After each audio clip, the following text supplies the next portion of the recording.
बिस्मिल्लाहिर्रहमानिर्रहीम, अस्सलाम वालेकुम नाज़रीन, सुबह बखैर। वेलकम टू सुनो पाकिस्तान। एक नए जज्बे, नई उम्मीद लिए आपके सामने हम मौजूद हैं।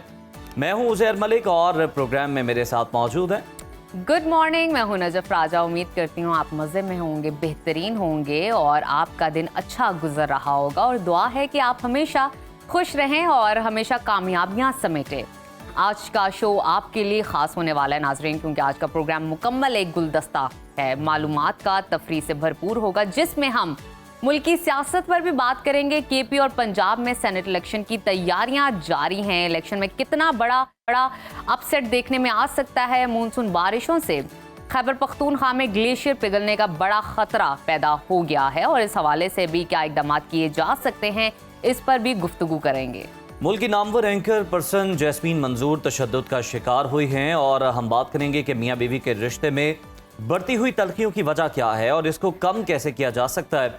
इस पर हमारे साथ रिलेशनशिप कोच होंगे, जबकि ब्रायलर मुर्गी, फ्रीज खाने और ओवन का इस्तेमाल हमारी सेहत को किस तरह मुतासर करता है, नेचुरोपैथी के माहिर खुसूसी तौर पर इस पर गुफ्तगू करेंगे। और साथ साथ आपको बताएंगे यूट्यूब में मोनेटाइजेशन पॉलिसी जो है तब्दील हो चुकी है और पाकिस्तान यूट्यूबर के लिए ये फ़ायदेमंद है, नुकसानदेह है। अगर नुकसानदेह है तो किस हद तक है।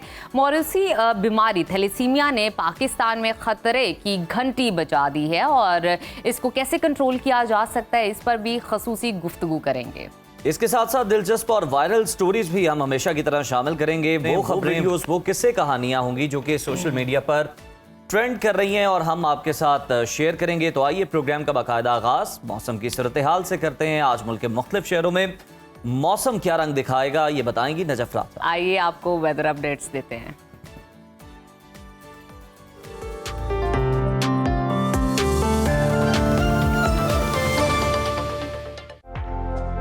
मुल्क भर में मानसून बारिशों का तूफानी स्पेल जारी है। मूसलाधार बारिशों ने पंजाब में तबाही मचा दी है। महकमा मौसमियात ने 18 जुलाई तक मानसून बारिशों का सिलसिला जारी रहने का इम्कान जाहिर किया है। इस वक्त मुख्तलिफ शहरों में मौसम की क्या सूरत हाल है, आइए जानते हैं। सबसे पहले जिक्र करते हैं गिलगित बल्तिस्तान का, जहां बेशतर इलाकों में बादलों का बसेरा रहेगा। गिलगित में आज ज्यादा से ज्यादा दर्जा हरारत 24 और कम से कम 18 डिग्री रहने का इम्कान है। कलों के बादशाह स्कर्दू की जानिब चलते हैं, वहां पर पारा ज्यादा से ज्यादा 21 और कम से कम 13 डिग्री रहने की तवक्को है। महकमा मौसमियात ने आइंदा 24 घंटों के दौरान गिलगित बल्तिस्तान में बारिश का इम्कान जाहिर किया है। और अब नजर डालते हैं आजाद कश्मीर के मौसम पर, जहां बादल छाए रहेंगे। मुजफ्फराबाद की बात करें तो वहां पर आज ज्यादा से ज्यादा दर्जा हरारत 24 और कम से कम 21 डिग्री रहने का इम्कान है। श्रीनगर की जानिब चलते हैं, वहां पर पारा ज्यादा से ज्यादा 22 और कम से कम 19 डिग्री रहने की तवक्को है। महकमा मौसमियात के मुताबिक आइंदा 24 घंटों के दौरान कश्मीर में मजीद बारिश मुतवक्के है। और अब आपके साथ शेयर करते हैं खैबर पख्तूनख्वा का मौसम, जहां बेशतर इलाकों में बादलों का राज रहेगा। पेशावर में ज्यादा से ज्यादा दर्जा हरारत 33 और कम से कम 26 डिग्री रहने का इम्कान है। सवात की जानिब चलते हैं, जिसको पाकिस्तान का स्विट्जरलैंड कहते हैं, वहां पर ज्यादा से ज्यादा पारा 30 और कम से कम 16 डिग्री रहने की तवक्को है। महकमा मौसमियात ने आइंदा 24 घंटों के दौरान खैबर पख्तूनख्वा के अक्सर अजला में बारिश की पेशगोई की है। और अब जिक्र करते हैं सुबह पंजाब के मौसम का, जहां बेशतर अजला बादलों की लपेट में रहेंगे। सूबाई दारुल हुकूमत लाहौर का दर्जा हरारत आज ज्यादा से ज्यादा 31 और कम से कम 26 डिग्री रहने का इम्कान है। शहर इक़्तिदार इस्लामाबाद की जानिब चलते हैं, वहां पर पारा ज्यादा से ज्यादा 27 और कम से कम 24 डिग्री रहने की तवक्को है। मुल्तान की तरफ रुख करते हैं, वहां पर पारा ज्यादा से ज्यादा 37 और कम से कम 27 डिग्री रहेगा। महकमा मौसमियात के मुताबिक आइंदा 24 घंटों के दौरान भी पंजाब के अक्सर इलाकों में बरसात की झड़ी लगी रहेगी। और अब रकबे के लिहाज से सबसे बड़े सूबे बलोचिस्तान की जानिब चलते हैं, जहां मुख्तलिफ इलाकों में मतला अबर आलूद रहेगा। कोयटा का दर्जा हरारत आज ज्यादा से ज्यादा 36 और कम से कम 19 डिग्री रहने का इम्कान है। महकमा मौसमियात के मुताबिक आइंदा 24 घंटों के दौरान बलूचिस्तान के बेशतर अजला में मौसम गर्म और मरतूब रहेगा। अलबत्ता बाज़ मकामात पर गरज चमक के साथ बारिश का इम्कान है। और आखिर में हमेशा की तरह जिक्र करते हैं सुबह सिंध के मौसम का। सूबे के बेशतर अजला में मौसम गर्म और हब्स बरकरार रहेगी। मिनी पाकिस्तान कराची का तज़किरा करें तो वहाँ पर ज़्यादा से ज़्यादा टेम्परेचर 35 और कम से कम 29 डिग्री रहने का इम्कान है। हैदराबाद की जानिब चलते हैं, वहाँ पर पारा ज़्यादा से ज़्यादा 36 और कम से कम 28 डिग्री रहने की तवक्को है। महकमा मौसमियात के मुताबिक आइंदा 24 घंटों के दौरान सिंध के अक्सर इलाकों में मौसम गर्म और शदीद हब्स रहेगा। चंद मकामात पर बारिश मुतवक्के है।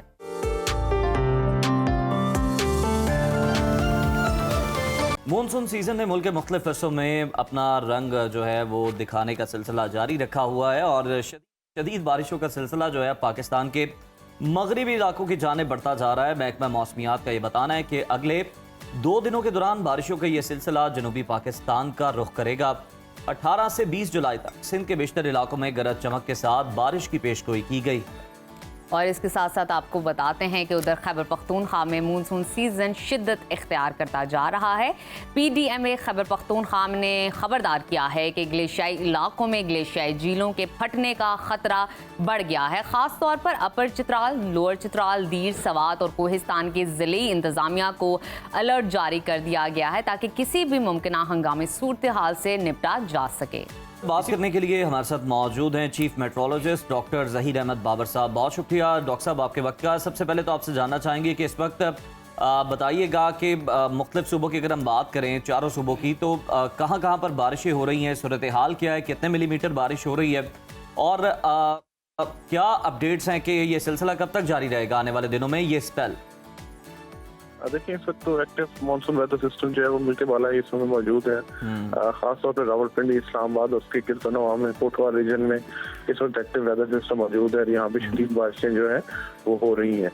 आइंदा 24 घंटों के दौरान भी मुल्क के बालाई हिस्सों में, खासतौर पर कोटवा रीजन में ये शदीद बारिश का सिलसिला जो है वो जारी रहेगा।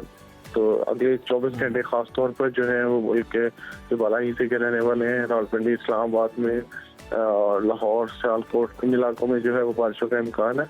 तो ठीक है ज़हीर साहब, केपी में मानसून बारिशों का सिलसिला तो जारी रहेगा जैसे कि आपने बताया। बताइएगा कि कौन से ऐसे इलाके हैं जो हाई अलर्ट पर हैं?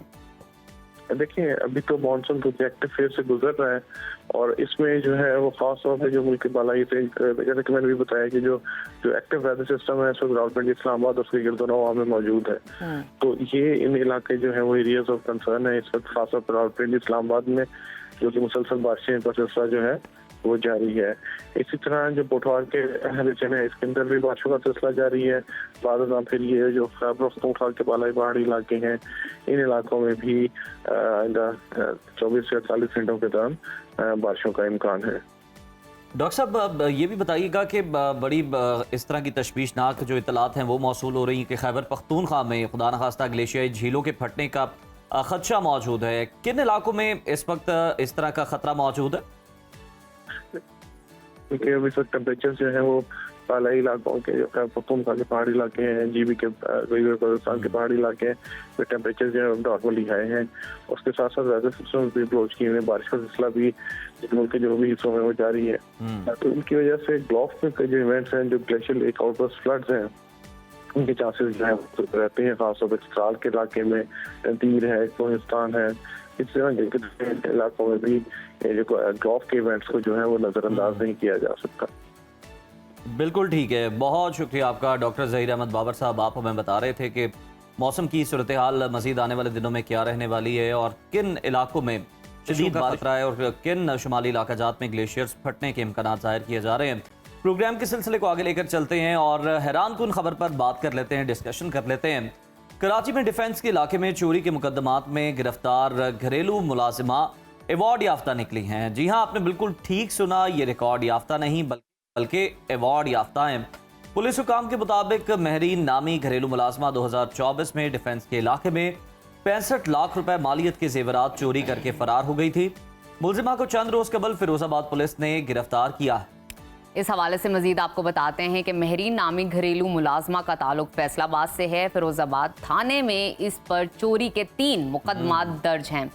मुलजिमा क्लिफ्टन और गुजरी में भी घरों में करोड़ों रुपए की वारदातें कर चुकी हैं। पुलिस के मुताबिक मुलजिमा महरीन इस्लामाबाद की जेल में 3 साल गुजार चुकी हैं। कैद के दौरान इसे साबिक वजीर आजम की जानिब से जेल में सिलाई का काम करने पर अवार्ड दिया गया था। इससे कबल क्लिफ्टन इन्वेस्टिगेशन पुलिस ने भी एक करोड़पति मासी शहनाज को गिरफ्तार किया था और गिरफ्तार मासी हैरत अंगेज तौर पर शाहाना जिंदगी बसर कर रही थी। तफ्तीश के दौरान मजमूई तौर पर मुताद्दिद गाड़ियों, मोटरसाइकिलों, फ्लैट्स और परचून की दुकान की तफसीलात सामने आई थी और उसके बैंक अकाउंट्स में भी लाखों रुपए मौजूद पाए गए थे। और इसी तमाम सूरत पर बात कर लेते हैं। इस वक्त हमारे साथ मौजूद हैं से सुनो न्यूज़ के नुमाइंदे आसिफ अली सईद। बहुत शुक्रिया आसिफ आपकी मौजूदगी का। आपसे जानना चाहूँगी, कराची में घरेलू मुलाजिमा गिरफ्तार कर ली गई है जो अवार्ड याफ्ता निकली जब इस पर इन्वेस्टिगेशन की गई। इस हवाले से पुलिस का मजीद क्या कहना है और तफ्तीश में क्या इंकशाफात सामने आए हैं? सबसे बड़ी बात तो ये है कि आजकल अब पहले तो अदाकार और अदाकाराएं उनको अवार्ड मिलते थे उनकी बेहतरीन कारकर्दगी पर, और अब तो ये जो मासियां हैं जो घरों में चोरियां करती हैं इनके भी ग्रुप बने हुए हैं बाकायदा और इनके भी अवार्ड याफ्ता ही निकली हैं। ये जो महरीन है इस्लामाबाद की जेल में जब ये 3 साल थी कैद के दौरान तो इनके बेहतरीन काम इन्होंने किया था, सिलाई की थी, तो उस पर इनको अवार्ड दिया गया था साबिक वज़ीर आज़म की जानिब से। और जो सिलाई इन्होंने बेहतरीन की थी वो कपड़े भी इनको जब फरोख्त हुए तो उसकी भी इनको कमाई मिली थी। फैसलाबाद से इनका ताल्लुक है। लाहौर में भी इसके ऊपर बताया पुलिस हुकाम ने कि मुतअद्दिद मुकदमात दर्ज हैं घरों में चोरियों के। दिसंबर 2024 में शौकत महमूद हैं कोई, उन्होंने डिफेंस थाने में एक मुकदमा दर्ज करवाया था और उन्होंने बताया था कि इसने ग्रीन टी में इनको नशावर दवा पिलाकर अहले खाना को बेहोश किया था और घर से सोने के जेवरात, कैश और दीगर सामान लूट कर ये फरार हो गई। अच्छा, वारदात जो थी मजमूई तौर पर 65 लाख रुपए से जायद की थी और चोरी की वारदात में ये फिरोजाबाद थाने ने इनको गिरफ्तार किया था, जिस पर इत्तला मिलने पर जो मुद्दई थे डिफेंस वाले वो वहां पर पहुंचे थे, उन्होंने इसको शनाख्त किया है, जिसके बाद डिफेंस पुलिस ने भी अपने इस मुकदमे में चोरी के इसकी गिरफ्तारी डाली थी। फिरोजाबाद थाने में 3 चोरी के मुकदमात हैं जिसमें ये पहले भी गिरफ्तार है। अच्छा आसिफ, ये भी हमें बता दीजिएगा एक तो कि क्या इसका कोई साथी भी गिरफ्तार हुआ है और तफ्तीश का मामला कहाँ तक पहुंचा, और क्या पुलिस ये सोच रही है कि इस मुलजिमा का रिमांड लेना है या फिर इसे अवार्ड वापस लेना है? नहीं, लेकिन अवार्ड तो वापस नहीं मिल सकता क्योंकि हमारे यहाँ तो ये रिवाज है जिसको अवार्ड मिल गया वो मिल गया। वो कोई बहुत ही कोई गैरतमंद लोग होते हैं जो अवार्ड वापस कर देते हैं। रिमांड ही मिलेगा फिर तो आसिफ? जी हाँ, अब इनका रिमांड ही होगा और उसके बाद इनसे जो बरामदगी की जाएगी उसके बाद फिर पता चलेगा कि इन्होंने और कितने कारनामे अंजाम दिए हुए हैं, कितने घरों को लूटा हुआ है और कितने करोड़ रुपए ये भी जमा कर चुकी हैं। फिर घर और गाड़ियां सामने आएंगी, लेकिन अभी तक इससे तफ्तीश का सिलसिला जारी है और पुलिस हुक्काम कहते हैं कि अभी तफ्तीश कर रहे हैं। इसके बाद देखेंगे इसके ग्रुप में और कौन कौन लोग शामिल हैं ताकि उनकी भी गिरफ्तारियां अमल में लाई जा सकें।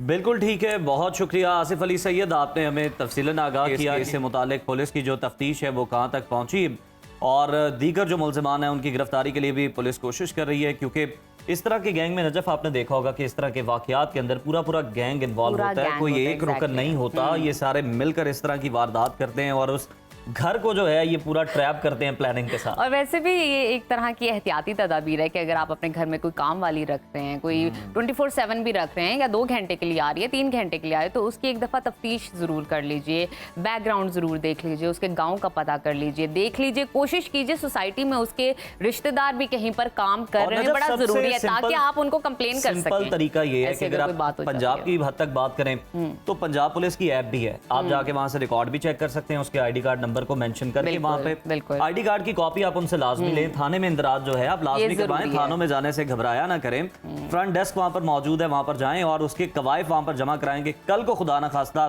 कोई इस तरह का वाकया हो जाए, मिसहैप हो जाए, तो कम से कम आप ट्रेस तो कर पाएं। अब तो हर चीज़ डिजिटल होने की वजह से बहुत ट्रांसपेरेंट है, आप इजीली किसी भी इंसान का पता लगा सकते हैं। और अगर कोई काम वाली कहती है कि उसका ID कार्ड नहीं है उसके पास, तो उससे कहें कि पहले जाके आप बनाओ और फिर मैं आपको काम दूंगा, उससे पहले मत उसको रखिए। डिजिटल हो गया और मांगने वाले भी डिजिटल हो गए। आप कहते हैं ना मेरा वॉलेट मेरे पास नहीं, वो कहते हैं इजी पैसा या जैज़ कैश कर। जी बिल्कुल ऐसा ही है। नाजरीन, मियाँ बीवी का रिश्ता माशरे की सबसे मजबूत बुनियाद समझा जाता है, लेकिन जब इसी रिश्ते में दरारें पड़ने लग जाएं और मोहब्बत की जगह मारपीट, तानों और जहनी अजियत ने ले ली हो, तो ये एक ज़ाती नहीं बल्कि समाजी मसला बन जाता है। पाकिस्तान की नामवर एंकर पर्सन जैस्मीन मंजूर मुबैना तौर पर खावंद के तशद्दुद का शिकार हो गई हैं। उन्होंने एक्स अकाउंट पर अपनी मुतअद्दिद तस्वीर शेयर की जिसमें उनके चेहरे पर ज़ख्म के निशान वाज़े तौर पर नज़र आ रहे हैं। उन्होंने अपने बयान में लिखा है कि ये मैं हूँ और ये मेरी कहानी है। मेरी ज़िंदगी पुरतशद्दुद आदमी ने तबाह कर दी और मैं अपना इंसाफ अपने अल्लाह पर छोड़ती हूँ। जैस्मीन मंजूर ने अपने शौहर की हिमायत करने वालों का जवाब देते हुए लिखा कि ये उन लोगों के लिए है जिन्होंने एक मुजरिम की तरफदारी की, उसका साथ दिया, और ये मेरे साबिक शौहर का दिया गया तोहफा है। एक और पोस्ट में उनका कहना था कि ये किसी के साथ भी हो सकता है। घर महफूज होने के बावजूद दुनिया में कोई महफूज नहीं है। सबसे खतरनाक इस दुनिया में वो लोग हैं जिन पर आप आंखें बंद करके भरोसा करते हैं। और ये कोई पहला वाकया नहीं है, बल्कि इससे कबल हमने देखा था कि टीवी होस्ट आयशा जहां ज़ेब पर भी तशद्दुद का केस रिपोर्ट हुआ था, लेकिन बाद में फिर उनका शौहर के साथ राजीनामा हो गया था। इसी पर बात कर लेते हैं। हमारे साथ स्टूडियोज में मौजूद हैं रिलेशनशिप कोच एजाज साहब। बुखारी साहब, आपको खुशामदीद कहते हैं प्रोग्राम में। सर, जैस्मीन मंजूर साहिबा, कौन उनके नाम से वाकिफ नहीं है, एक नामवर एंकर पर्सन है। उनके शौहर की जानिब से उन पर मुबैना तशद्दुद किया गया। एक कामयाब खुद मुख्तार औरत का अगर ये हाल है तो फिर आम औरत का क्या हाल हो सकता है, ये हम अंदाज़ा लगा सकते हैं। आप इस वाक़े को किस तरह से देखते हैं? देखिए, एक तो हम पुरजोर मजम्मत करते हैं इस चीज़ की कि ऐसा नहीं होना चाहिए। किसी भी एक सेहतमंद मुआशरे के अंदर इस तरह का रवैया इंतहाई गैर सेहतमंदाना है। और जाहिर है उसके बाद जब ये चीज़ें मीडिया के ऊपर आती हैं, जो आनी चाहिए, जब मीडिया पर आती हैं तो अवेयरनेस के साथ साथ दो चार और चीज़ें भी साथ आ जाती हैं, जिसका हमें ख़ास तौर पर ध्यान देने की ज़रूरत है। अब जहाँ तक जैस्मीन साहिबा है, चूँकि हम भी ज़ाहिर उनके सुनने वालों में से सुनते रहे, पसंद करने वालों से। मैं तो उस टाइम पे ट्रेनिंग कर रही थी, जब मैं उनको देखती थी, सीखती थी उनका अंदाज़े बयां, और जिस तरह वो अपना पॉइंट आगे रखती थी, मैं उनकी बहुत बड़ी फ़ैन थी और मुझे बड़ा दुख हुआ पर्सनली। बहुत वोकल है। तो जो हुआ है वो तो ज़ाहिर इंतहाई गैर मुनासिब, उसको तो दुनिया के कोई भी तहजीब जो है ना वो उसको महज़िब फेल नहीं समझ सकती है। लेकिन साथ ही साथ हमें ये बात समझने की ज़रूरत है कि यहाँ तक मामला जाते क्यों हैं। क्योंकि जब तक हम उन रीजंस को समझने की कोशिश नहीं करेंगे कि यहाँ तक मामला जाते क्यों हैं, तब तक फिर ये मामला किसी न किसी तर्ज पर होते रहेंगे। अब जो बड़े बड़े इदारे हैं, उनकी तहकीक ये बताती है कि नॉर्मली को 80 से 90% खातीन, पाकिस्तान की बात मैं आपसे अर्ज कर रहा हूँ, वो कहते हैं 80 से 90% खातीन किसी न किसी के स्पाउसल अब्यूज़ का हिस्सा रहती है। इतनी ज़्यादा तादाद वो कोई ना कोई होता है। लेकिन उसमें एक BA में हम लोग पढ़ते पढ़ाते थे, ऑन सेइंग प्लीज के नाम से एक ऐसे होता था। उसमें क्या कहा गया कि एक साहब एक लिफ्ट के अंदर सवार होते हैं, और जो ही वो उसके अंदर सवार होते हैं तो वो कहते हैं 4, और वो जो वहाँ लिफ्ट मैन होता है वो उठा कर उन्हें बाहर फेंक देता है और मामला सारा चला जाता है कोर्ट के अंदर। जब वो वहाँ पर जाते हैं तो किसके खिलाफ कार्रवाई हो सकती है? जिसने बाहर फेंका था, बिल्कुल उसके खिलाफ कार्रवाई। ये बड़ा लतीफ़ नुक्ता, मैं चाहता हूँ हमारे नाज़रीन इसको समझे। उसके बाद क्या होगा, उसने कहा कि इसने मुझे ऑन सेइंग प्लीज क्यों नहीं कहा। वो मुझे प्लीज कहता, उसने मुझे जब 4 नंबर कहा मैं हर्ट हुआ हूँ, मुझे बुरा लगा है, उसके नतीजे में मैंने ये सारी हरकत की। लेकिन कानून उस पर जाकर लगता है जो दूसरा पहलू होता है। तो आप हम ये देखें कि कुछ ना कुछ नफ्सियाती तौर पर कहीं ना कहीं किसी न किसी एतबार से चल रहा होता है, सिवाय उन लोगों के। क्योंकि जैस्मीन साहब ने एक और बात भी किया कि पहले भी शायद ये लड़ाइयाँ करते रहे उनके साथ भी, और बाहर भी कहीं किसी के साथ शायद ने गन भी किसी से छीन ली थी, इनके ये जो एक्स हस्बैंड। तो इसका मतलब ये कि ऐसे लोगों का तो बाकायदा रवैया है ही ऐसा, लेकिन इसको आप सब पे नहीं लगा सकते हैं जी। अभी नतीजा उसका क्या निकल रहा है भाई, कभी आप कोर्ट चले जाएं जहां पर ये फैमिली कोर्ट है, वहां पर आपको मर्द भी रोते हुए नजर आते हैं, परेशान होते हुए नजर आते हैं, वो दादे की शक्ल में, वो नाने की शक्ल में, वो उनकी शक्ल में।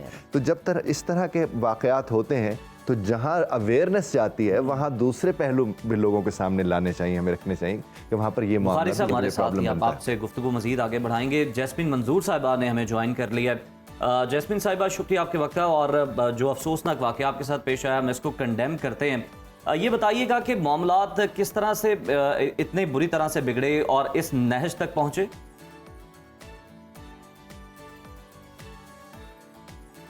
पहले आप सब लोगों का शुक्रिया। देखें, इट वाज अ वेरी मैं ये कहूँगी टायरसम process for me for the last 1 year.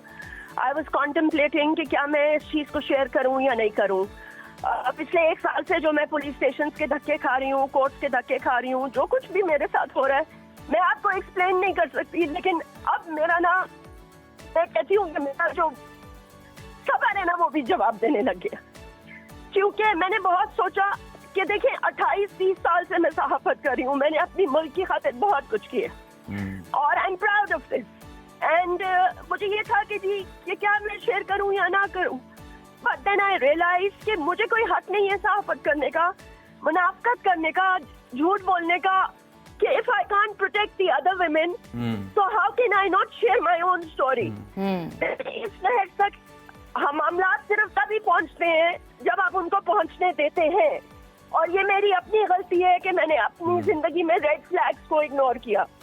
शायद वजह ये थी कि 2023 में my mother was extremely ill. She felt she had multiple back injuries, back surgeries. 16 महीने में अस्पतालों के धक्के खा रही थी। And you know, this is just because I stopped him from doing adultery. Because he was involved with other women and he got married to a woman, nikah par nikah, extortion, जाली official बन के agencies के card लेके लोगों से extortion करना। जब ये चीजें मुझे पता चली, मुझे आईडी पुलिस ने बताया कि भाई ये सारे काम हो रहे हैं, I stopped him, I kicked him out of my house, but obviously there's a price to pay.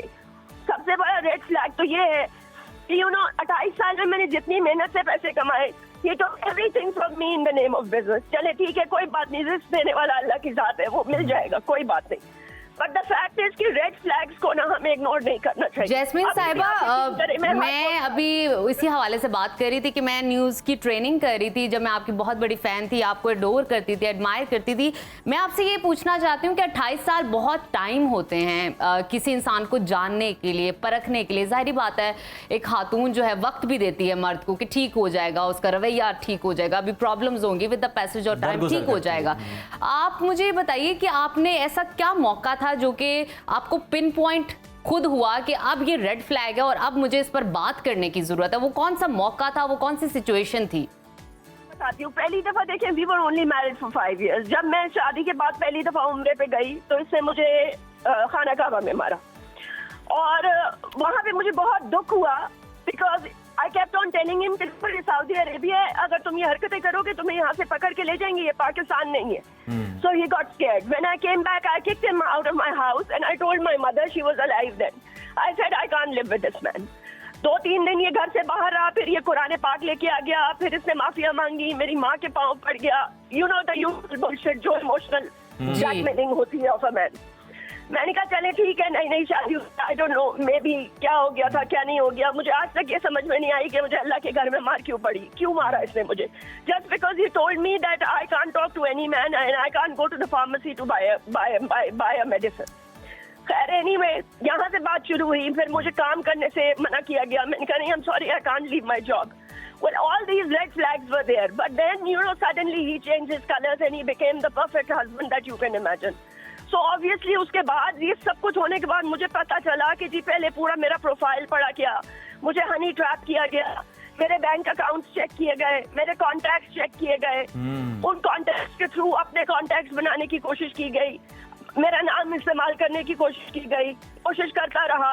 When I finally learned about these things, he took all my money in the name of business. When I told him to return, this is what started happening. And then eventually, obviously, he was involved with a married woman, जिसने खुद निकाह पर निकाह किया हुआ था। So I stopped him from all these things. I said, यार खुदा का वास्ता, अल्लाह को कल तुमने अपनी जान देनी है नहीं देनी, तुम क्या कर रहे हो? मतलब ये कोई करने वाली हरकतें हैं? If you want to do this, I can't be a part of your life.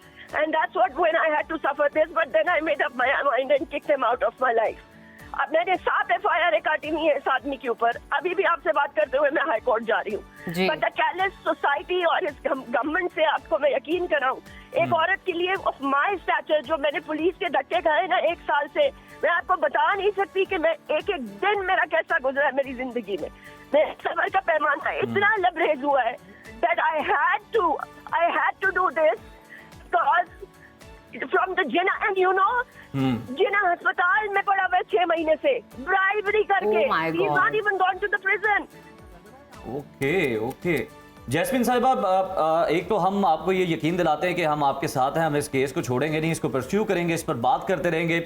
और दूसरी जानिब हम आपसे ये भी गुजारिश करेंगे कि आप प्लीज़ हिम्मत मत हारिएगा, ये आपके अकेले का केस नहीं है, बल्कि आप सारी खवातीन की जो है नुमाइंदगी कर रही हैं और हमें यकीन है कि गवर्नमेंट भी कोई ना कोई इनिशिएटिव लेगी और इस केस को एक मिसाल के तौर पर सेट करेगी और मुलजिम अपने अंजाम तक पहुंचेगा। जैस्मिन मंजूर साहिबा हमारे साथ मौजूद थी और ऑब्वियसली वो जिस तरह से उन्होंने बताया वो ट्रैवल कर रही हैं और इस दौरान हमारा उनसे रब्ता मुनक़ता हो गया क्योंकि वो हाई कोर्ट की जानिब जा रही हैं, अभी भी वो इस केस को परस्यू कर रही हैं और कितना दर्द और कितना कर्ब है उसकी अंदाजा लगाया जा सकता है। और अभी भी वो गलूगीर जो है वो हमें सुनाई दे रही थी। क्या कहेंगे एजाज साहब, आपने सारी उनकी गुफ्तगू सुनी? जाहिर है बहुत ज़्यादा मैं फील कर रहा था जब वो इस बात कर रही थी कि उस तकलीफ़ का एक एहसास था। ज़ाहिर है इंसान है, हमारे इर्द गिर्द। फिर जब इतने बड़े आदमी के साथ ये हो सकता है तो इससे साथ ये भी एहसास होता है कि बाकियों के साथ शायद जो रिपोर्ट नहीं हो रहा, पता नहीं क्या क्या हो रहा होगा। इन्होंने तो हिम्मत दिखाई है, जुर्रत दिखाई कि अब मुझे इस पर बात करने की जरूरत है, बड़ी हिम्मत दिखाई है। और सबसे इम्पोर्टेंट जो पॉइंट अभी मुझे लगा है और कॉम्प्लेक्स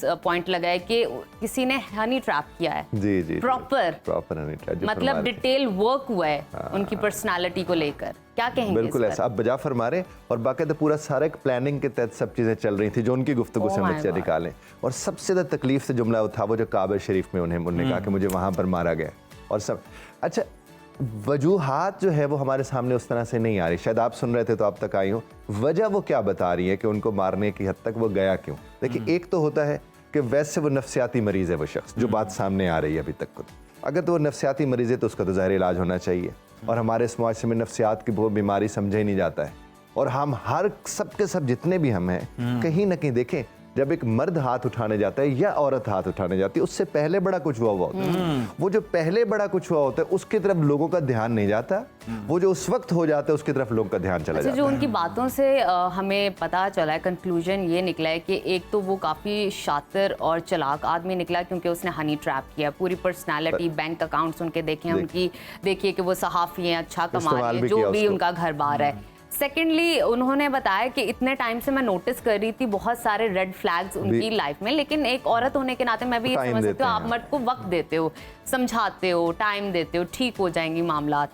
फिर अगर उन्होंने खाना काबा की जैसे बात की कि वहाँ पे भी हाथ उठाया, मतलब उस जो मैंने परसीव किया है कि उस आदमी में कोई लिहाज, शर्म, खौफ खुदा का है ही नहीं कि जिसने खाना काबा पे ये अगर वायलेंस को चूज किया है, व्यूज चूज किया है, तो मतलब उसके लिमिट्स ही नहीं है। तो नफ्सियाती मरीज ही मुझे लगा है वो बिल्कुल, जो ज़ाहिर इतनी मुकद्दस जगह पर। और अब शादी का भी पहलू सामने आ रहा है किसी और खातून के साथ, ये भी बड़ा अहम पॉइंट है। उन्होंने जाकर शादी अलमिया ये कि अपनी मर्जी कर ली, अपनी मर्जी की शादी कर ली, लेकिन उसके बावजूद वो जो एक पुरतशद्दुद रवैया ना, उसको तो तर्क नहीं किया उसको। और वो देखिए, पुरतशद्दुद रवैये के हक में तो कभी कोई नहीं हो सकता, लेकिन मैं जिस तरफ मैं राय देना चाह रहा हूँ, जो कि दायरे में दूसरी तरफ भी रखना चाहिए, यही हम दूसरी तरफ भी हमें जानना चाहते हैं कि सॉरी मैं आपको इंटरप्ट करूं कि इस तरह के मामलात को किस तरह हम पहले ही कंट्रोल कर सकते हैं, पहले ही इसको देख सकते हैं कि जनाब अब ज़रा इज़्ज़त एहतराम का मामला ख़त्म हो गया है तो ज़रा थोड़ी सी स्पेस ले लेनी चाहिए या थोड़ा सा न्यूट्रल हो जाना चाहिए ताकि इस नहज तक बात जाए ना, तशद्दुद तक बात पहुंचे। 4-5 रेड फ्लैग्स नहीं होते, रेड फ्लैग्स 1-2 ही होते हैं। हम ये जो एक रेड फ्लैग के बाद एक और रेड फ्लैग का इंतजार करते रहे, फिर एक और रेड फ्लैग का इंतजार करते रहे, नहीं।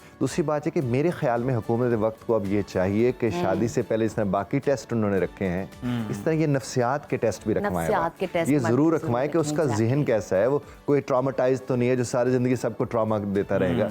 जब तक ये टेस्ट वेस्ट नहीं होंगे, चीजें इस तरह से नहीं होंगी, नताइज निकल कर सामने नहीं आएंगे। दूसरा, ये जो पहले होता था कि लोग 4-5 बहन भाइयों को भी देख लेते थे कि उनके रवैये क्या हैं, अब तो अकेले अकेले मिलते हैं, अकेले अकेले शादियां कर लेते हैं, बाद में पता चलता है कि वो पता नहीं वो जिन निकल कर उसके सामने से आ जाता है। इन चीज़ों को भी ज़ाहिर देखने करने की ज़रूरत है। और इस केस में स्पेशली मैं एक चीज़ देख रहा हूँ कि यहाँ ना तो मुआश उस तरह से मसला बन रहा है, ना गुर्बत उस तरह से मसला बन रही है, वो जो नॉर्मली लड़ाई का सबब बनता है, इस तरह का कोई नहीं बनता। बल्कि एक शख्स, ये खास प्लानिंग है जिसके तहत उसने एक शख्स से एक फ़ायदा उठाना था, लेकिन उस फ़ायदे उठाने में जिस पहलू को अभी तक जो हमारे सामने नहीं आ पा रहा कि कौन सी ऐसी रीज़न है, ये हनी ट्रैप भी कर रहा है, बाकी चीज़ें भी कर रहे हैं, कोई तो रीजन। खाना काबा में एक शख्स ने हाथ उठाया है, वजूहात क्या थी वो हम तक नहीं आ रही। वो बेशक जितनी अच्छी वजूहात हो, हाथ नहीं उठाना चाहिए, नहीं उठाना लेकिन वजूहात का सामने आना बड़ा जरूरी है, तभी आप जाकर हल निकाल। देखिए, जब तक डायग्नोसिस नहीं होता आप हल नहीं निकाल सकते हैं। हमारी सारी हमदर्दियां सिर्फ उनके साथ नहीं, क्योंकि वो सिंबल बनी हुई है इस वक्त, एक जुर्रत का, एक हिम्मत का, तमाम तर औरतों के लिए वो सामने इस वक्त लीड कर रही है सबको, which is a good thing. लेकिन साथ ही साथ ये देखना चाहिए कि हाथ उठाने तक के वाकयात से पहले के वाकयात क्या हैं, क्योंकि जिस घड़ी आप उसको समझेंगे। हम उनके हस्बैंड को भी यही कहते हैं कि अगर आपका भी जनाब को पॉइंट ऑफ व्यू है तो हम ये नहीं कि हम वन साइडेड बात करेंगे, आप सामने आना चाहिए, बात है आप कर सकते हैं तो आप आए, हमारा प्लेटफॉर्म हाजिर, आप अपना नुक्ता नजर रखें सामने। और इसका मतलब हरगिज़ नहीं कि हम जस्टिफाई करें इस अमल को, क्योंकि इसको कोई इंसान इस अमल को जस्टिफाई आप कर ही नहीं सकते। कोई भी बात हो आप मुंह से कीजिए, कम्युनिकेशन कीजिए, नेगोशिएशन कीजिए, डिस्कशन कीजिए, लेकिन हाथ उठाना, अब्यूज करना, वायलेंस यूज करना, ये किसी सूरत जस्टिफाइबल, कोई भी हाथ उठाए, बिल्कुल वो तो जस्टिफाइड किसी एतबार से, दोनों लेकिन तरफ वजूहात का जानना बहुत जरूरी है अगर आप मुस्तकिल हल चाहते हैं, नहीं तो फिर ये मज़ीद वाक़त इनके होते केस रहेंगे। को आगे स्टडी भी करने की कोशिश करेंगे। हम इनके साथ मौजूद है। बहुत शुक्रिया एजाज साहब आपकी मौजूदगी का। आप रिलेशनशिप के हवाले से बात कर रहे थे और हम जैस्मीन साहिबा के दुख में शरीक है और उनके साथ खड़े हैं। उनके केस को मज़ीद आगे फॉलो अप भी लेंगे, देखेंगे कि वो क्या पहलू हैं जिस पे मज़ीद गुफ्तगू करने की ज़रूरत है। और यही हुकूमत से भी अपील है कि उनकी मदद कीजिए और जो भी कर सकते हैं, क्योंकि ज़ाहिरी बात है एक खातून का इस तरह के सूरत हाल में होना मुश्किल होता है। ख़ुद से चीज़ों को डील करना जब वो ज़ख्मी हो, दिल के हाथों भी, जहनी तौर पे भी और वैसे भी जिस्मानी तौर पे भी। तो नाजरीन इसी के साथ लेते हैं एक छोटी सी ब्रेक के, हिम्मत जाइए, देखते रहिए सुनो पाकिस्तान। नाजरीन प्रोग्राम में आगे बढ़ेंगे और बात करेंगे सेहत की। तो वक्त के साथ साथ जहां टेक्नोलॉजी ने तरक्की की है, वहीं हमारी तर्ज ज़िंदगी भी मुकम्मल तौर पर बदल गई है। सहूलतों की भरमार ने हमें फास्ट फूड, फ्रीज शुदा खानों और जल्दबाजी में तैयार करने वाले गैर मुतवाज़न पकवानों का आदी बना दिया है, जो अब हमारी रोज़मर्रा ज़िंदगी का मामूल बन चुके हैं। लेकिन क्या हमने कभी ये सोचा है कि आसानियाँ दर हकीकत हमारी सेहत के लिए कितनी नुकसानदेह साबित हो रही हैं? ब्रायलर मुर्गी जो कि हर घर में ही तकरीबन आती है, हर दस्तरखान का लाजमी हिस्सा बन चुकी है। फास्ट फूड जो नौजवान नस्ल की अव्वलीन तरजीह है। फ्रिज में दिनों तक रखा हुआ खाना और फिर बार बार उसे निकाल कर ओवन में गर्म करने की आदत, ये सब अगर हम देखें तो मजमूई तौर पर हमारी सेहत को अंदर से खोखला कर रहे हैं। ये रवैये कई खतरनाक बीमारियों की जड़ बनते जा रहे हैं, जिनके असरात आहिस्ता आहिस्ता ज़ाहिर होते हैं, लेकिन नताइज इंतहाई संगीन होते हैं। इसी पर आज हम डिस्कशन करेंगे। हमारे साथ मौजूद हैं नेचुरोपैथी के एक्सपर्ट जमील अहमद मेहरवी साहब। डॉक्टर साहब खुशामदीद कहते हैं आपको प्रोग्राम में। सर, आजकल सबसे पहले तो हम बात करेंगे फास्ट फूड को डिस्कस करेंगे, क्योंकि बच्चों और नौजवानों में ये बहुत आम हो चुका है, बड़ा पसंदीदा उनका। ये किस तरह से जिस्मानी और जहनी सेहत मुतासर कर रहा होता है खाने वालों की? बहुत शुक्रिया सर, बड़ा अच्छा टॉपिक है आज का आपका। और ये इस कदर हमारे मेंटल हेल्थ को जो है वो डिस्टर्ब कर रहा है, बल्कि मैं ये कहूँगा कि due to digestive disorder is a mental disorder.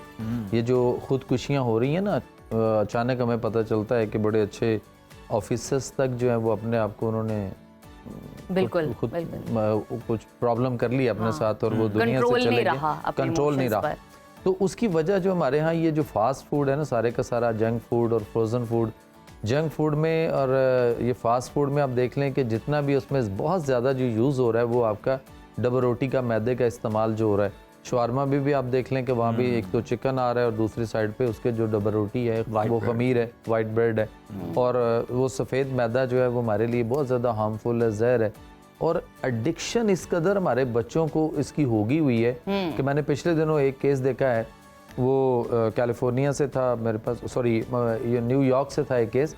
तो उन्होंने वो मतलब इतनी एडिक्शन है उस बच्ची को कि वो छुरी उठा लेती है, अपने माँ को ऊपर भी तान देती है कि मुझे बर्गर चाहिए तो चाहिए। यानी इस कदर बच्चों की, बड़ों की, सब की एडिक्शन होगी हुई है। और उसके अंदर भी ऐसी कुछ चीज़ें हैं जिस पे हमें रिसर्च करने की ज़रूरत होगी कि उनके अंदर ऐसी क्या चीज़ें पाई जा रही हैं जो मतलब ये मंशियात की तरह से एक जो है ना वो ये शक्ल इख्तियार कर गया हुआ है। फास्ट फूड जितना भी स्पेशली है वो खास तौर पे कि जो बच्चे उस पर लग गए। अच्छा, मुझे ये बात बताइएगा, आपकी मौजूदगी का फ़ायदा उठाऊंगी। जिस तरह कहा जाता है प्रोटीन लें, चिकन खाएं, ग्रिल करके खाएं। अब एक सोच की बात है कि एक ब्रायलर मुर्गी जो बैठे हुए खुद नहीं खड़ी हो पाती और वो एक के ऊपर दूसरी बैठी होती है, उनको होश नहीं होती और वो मदहोश ही लग रही होती है, मतलब एक्टिव चिकन नहीं कह सकते आप उनको। वो किस तरह आपको एनर्जी प्रोवाइड कर सकती है? एक तो आपका खुद भी माइंड काम करता है, सेकेंडली कि जो एडिक्शन की बात कर रहे हैं फास्ट फूड से रिलेटेड, क्या है, किस तरह अपने बच्चों को इससे प्रिवेंट कर सकते हैं? देखें, बच्चों को हमने पैदा किया है, बच्चों ने हमें पैदा नहीं किया।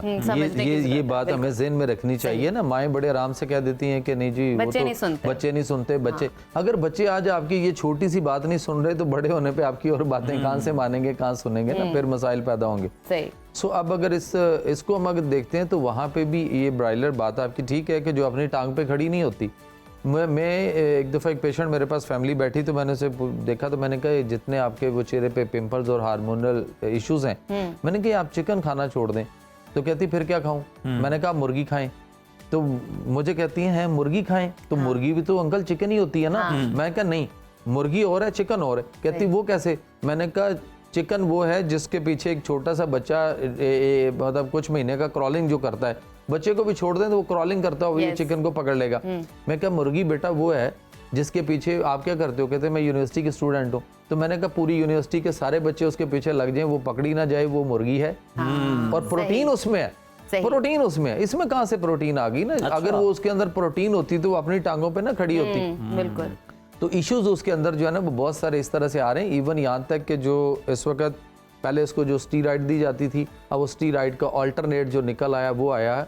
अब इसको जो है ना वो इंजेक्शन लगाए जा रहे हैं ईस्ट्रोजन हार्मोन के इस मुर्गी को। Oh my God. और ये ईस्ट्रोजन हार्मोन जो इंजेक्शन की सूरत में उसको लगाया थोड़ा जाता सा है, बताते चले नाजरीन को ये क्या है। और वो ईस्ट्रोजन हार्मोन जो है वो हमारे यहाँ हमारी बॉडी के अंदर मेल और फीमेल में दोनों में हमारी बॉडी के अंदर भी ईस्ट्रोजन हार्मोन होता है। तो जब हम ये इनटेक करेंगे, मुर्गी को खाएंगे, तो ईस्ट्रोजन हार्मोन जो उससे आ रहा है, जो उसको वो बॉडी बिल्डिंग और वेट लिफ्टिंग करने वालों की तरह जो उनको इसको भी फुला रहा है, जो कि ये इस वक्त जो है ना वो 21 दिनों में 22 दिनों में ये 1.5 से 2 किलो एवरेज के साथ तैयार होके आ रही है। और जो नॉर्मल शेड है उसके अंदर 30 डेज में तैयार हो रही है। बिल्कुल। डॉक्टर साहब, मैं आपकी बात को रिलेट करना चाहूंगा। अगर आप मार्केट जाएं और ये चिकन अगर आप खरीदें तो आपको पता चलेगा कि आजकल छोटी मुर्गी आ ही नहीं रही। जी ऐसे ही वहां पे बहस हो रही होती है। वो कहते हैं हमें कोई 1.25 के दरमियान, वो कहते हैं 2 से कम मुर्गी नहीं आ रही, मिलेगी। क्या करें हम? तो इसको जितना वो हार्मोनल इंजेक्शन थेरेपी इसको जो हो रही है, अब वो वही मुर्गी हम खा रहे हैं और उसका ईस्ट्रोजन हार्मोन जो है वो हमारी बॉडी के अंदर भी जा रहा है और फिर उससे हमारे ईस्ट्रोजन हार्मोन जो है ना वो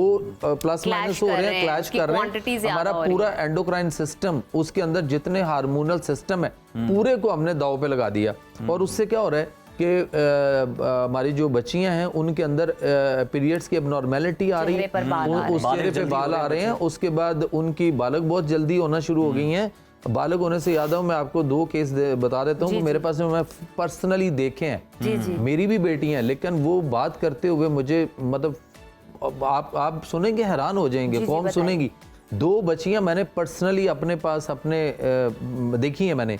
एक बच्ची की उम्र जो है वो 5.5 साल और 4.5 साल की उम्र में उसको मेंस्ट्रुअल साइकिल पीरियड आना शुरू हुए और एक बच्ची उसके बाद आई। उस बात को सुन के आई, मैंने किसी टीवी प्रोग्राम में जिक्र किया तो एक और बच्ची मेरे पास लेके आ गए वो पेरेंट्स, उसकी उम्र 4.5 साल हो गए थे, 2.25 साल की उम्र में इसको पीरियड शुरू हो चुके थे और माँ उसको प्रॉपर पैडिंग करती है।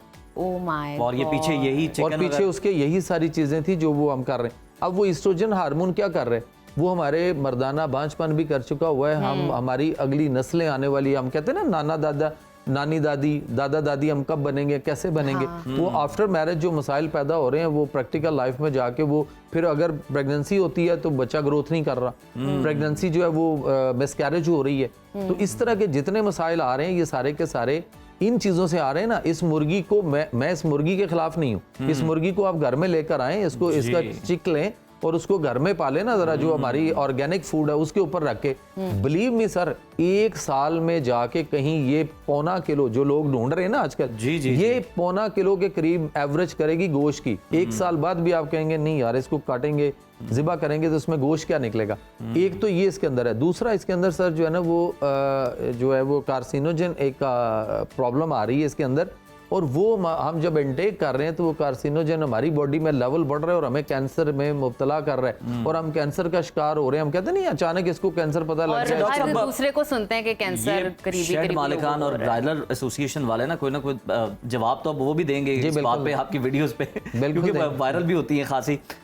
ये भी एक जवाब आ सकता है जी उनकी तरफ से कि ये किस तरह से मुमकिन है कि इतने बड़े शेड में हर मुर्गी को हम इंजेक्ट करें, तो इसका भी लगे हाथ जवाब सर मेरे वाला साहब डॉक्टर हैं पोल्ट्री के। 1971 में उन्होंने 1 लाख मुर्गी का फार्म हाउस था उनका उस वक्त में, और 1 लाख मुर्गी अंडा देती थी। 35,000 ब्रायलर जो मुर्गी है वो सर्कल में तैयार होती थी 1971 में।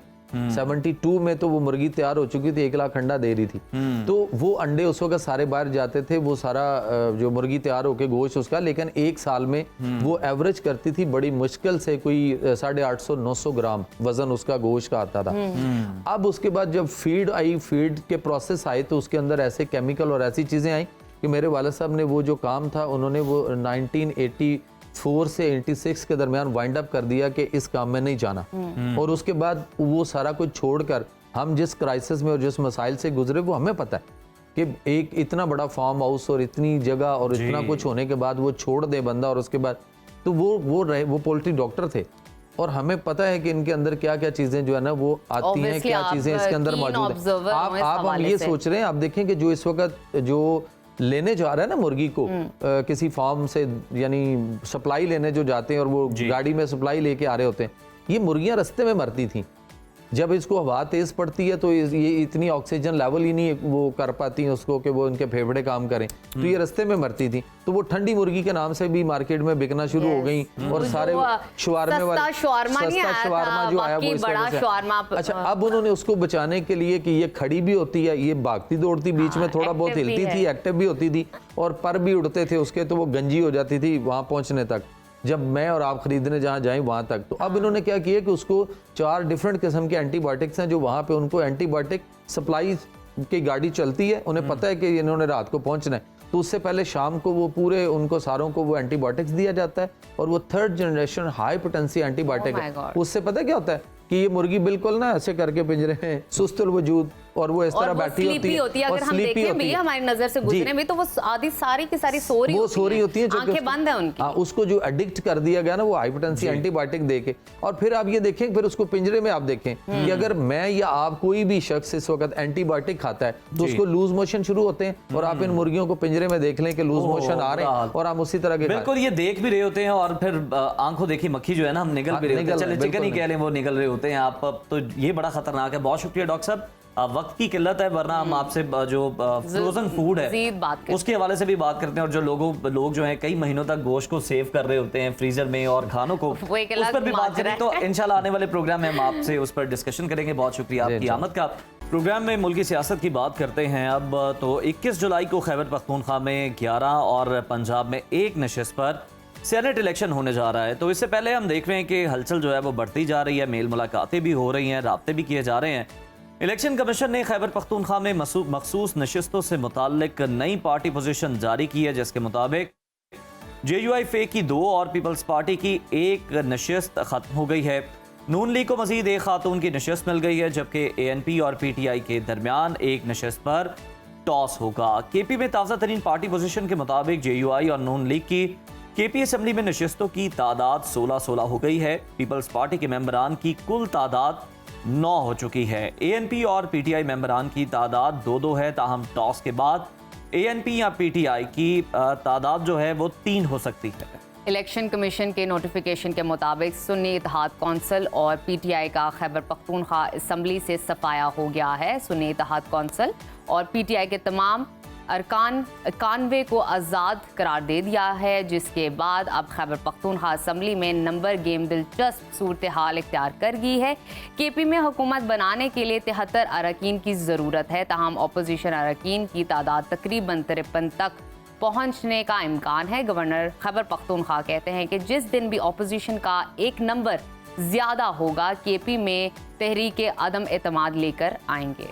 गुज़श्ता रोज़ इस्लामाबाद में PTI की पार्लिमानी पार्टी का इजलास हुआ, जिसमें इलेक्शन कमीशन के फैसले पर तशवीश का इजहार किया गया। बैरिस्टर गौहर ने इलेक्शन कमीशन के रवैये को इम्तियाजी करार देते हुए चीफ जस्टिस से मुतालबा किया कि PTI के खिलाफ केसेस पर एक्शन लें, बानी PTI तक रसाई दी जाए और उनके साथ नारवा सलूक को बंद किया जाए। जिस पर वज़ीर मुमलिकत कानून और इंसाफ बैरिस्टर अकील मलिक ने दावा किया कि बानी PTI को जेल में तमाम सहूलियात दस्तयाब हैं और वो शाहाना अंदाज में जेल काट रहे हैं। इसी तमाम तर सूरत हाल पर डिस्कशन कर लेते हैं। सीनियर तज्जियाकार नासिर बेग चुगताई साहब ने हमें ज्वाइन किया। बहुत शुक्रिया नासिर साहब आपके कीमती वक्त का। सही का ये इल्ज़ाम है कि जेल में बानी PTI के साथ नारवा सलूक किया जा रहा है, मगर हुकूमत का दावा है कि बानी PTI शाहाना अंदाज में जेल काट रहे हैं। आपको किसका मौक़िफ़ दुरुस्त लग रहा है और क्यों? देखिए, पहले भी ये बात हुई थी और बात गई थी कोर्ट तक। कोर्ट ने अपना बैलेंस भेजा था, अपना कमीशन भेजा था जेल में कि वो जाके चेक करे कि क्या सूरत हाल है, किस तरह की आहिशात या तशद्दुद उन पे हो रहा है और किस क्या कैफियत में है। तब आके कमीशन ने बताया था कोर्ट को कि बहुत ठीक ठाक सूरत हाल है, जेल मैनुअल के मुताबिक कुछ ज़्यादा ही उनको हासिल हैं सहूलतें।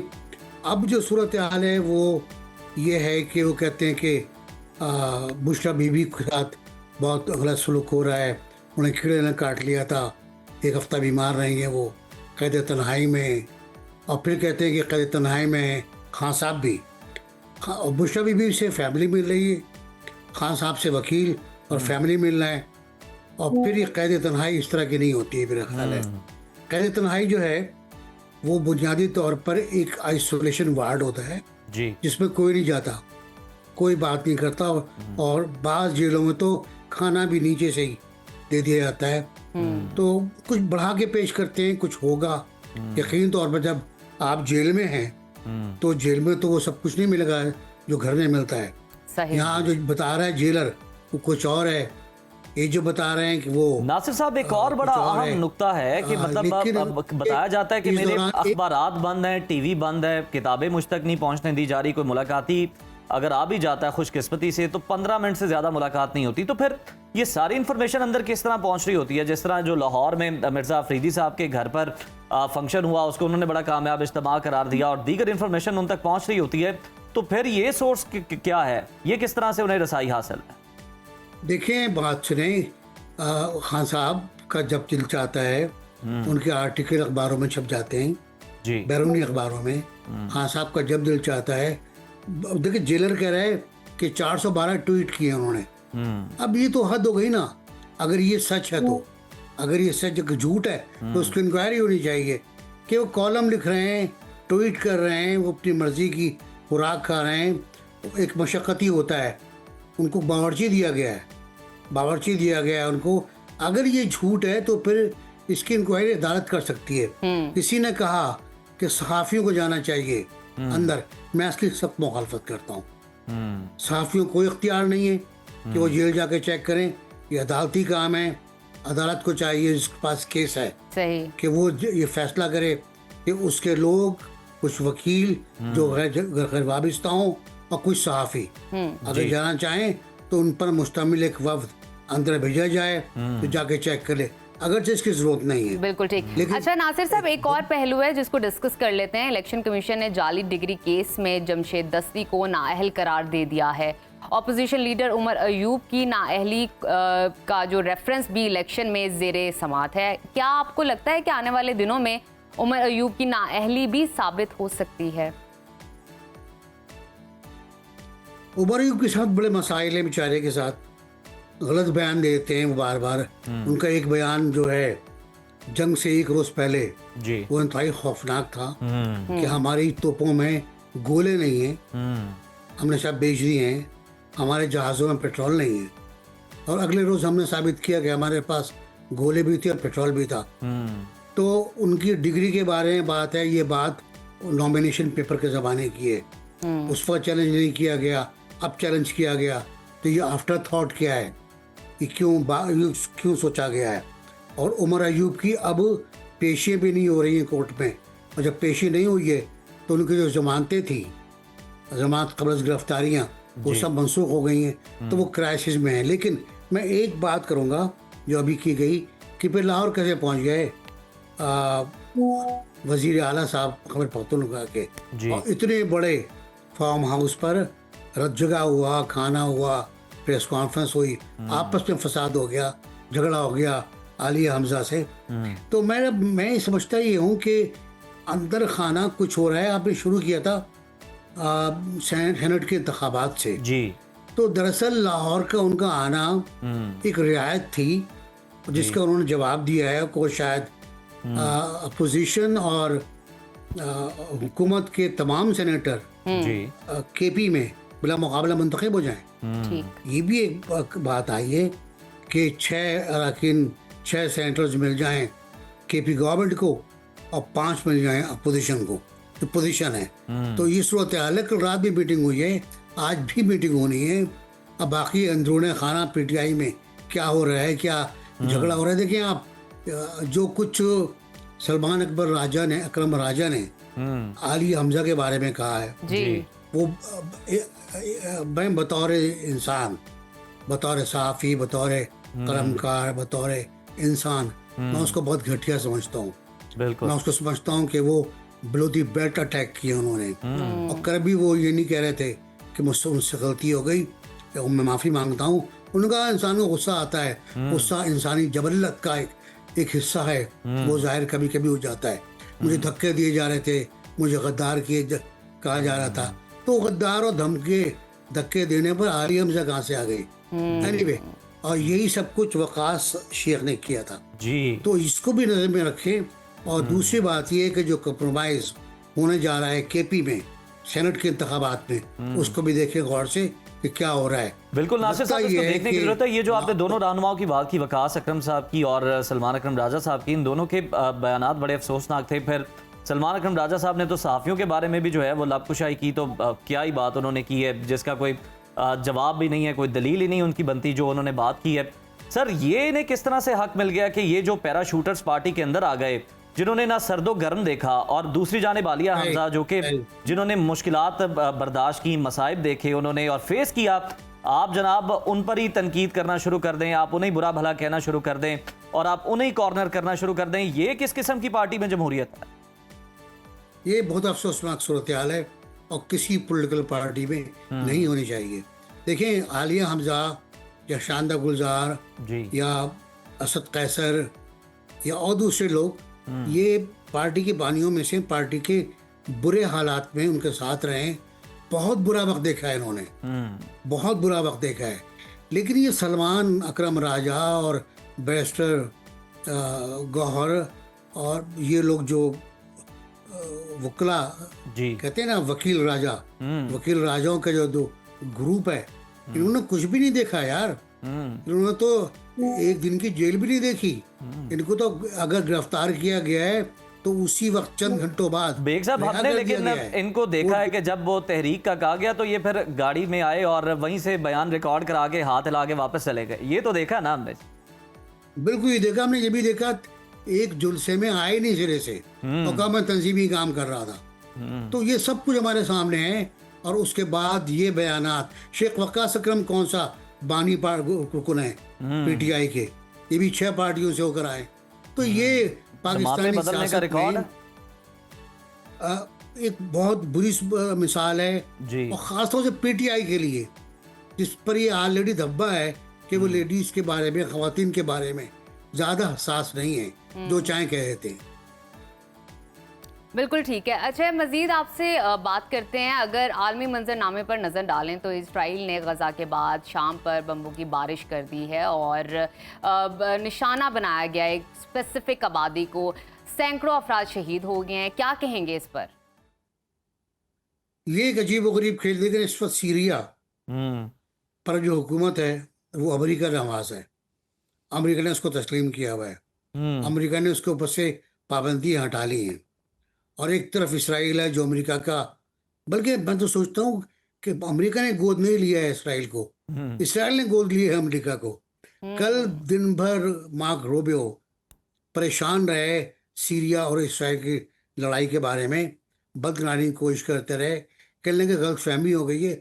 और इन द एंड क्या हुआ कि दफ्तर खारजा की तर्जुमान टेमी ब्रूस ने कहा कि जंग बंद होनी चाहिए और फॉरेन मिनिस्टर कोशिश कर रहे हैं और हम इसराइल के साथ खड़े हुए हैं। मसला क्या है? मसला ये है कि इसराइल नहीं चाहता कि उसकी सरहद के करीब जो इलाका है वो शाम के कंट्रोल में आए और वहाँ जो द्रूस कबाइल हैं वो कुचले जाएं या वो मारे जाएं या वो शामी हुकूमत के कंट्रोल में आ जाएं। वो नहीं चाहता, इसलिए उसने कल वहाँ भी बॉम्बिंग की सदस्या के इलाके में, और कल उन्होंने दमास्कस से बॉम्बिंग की।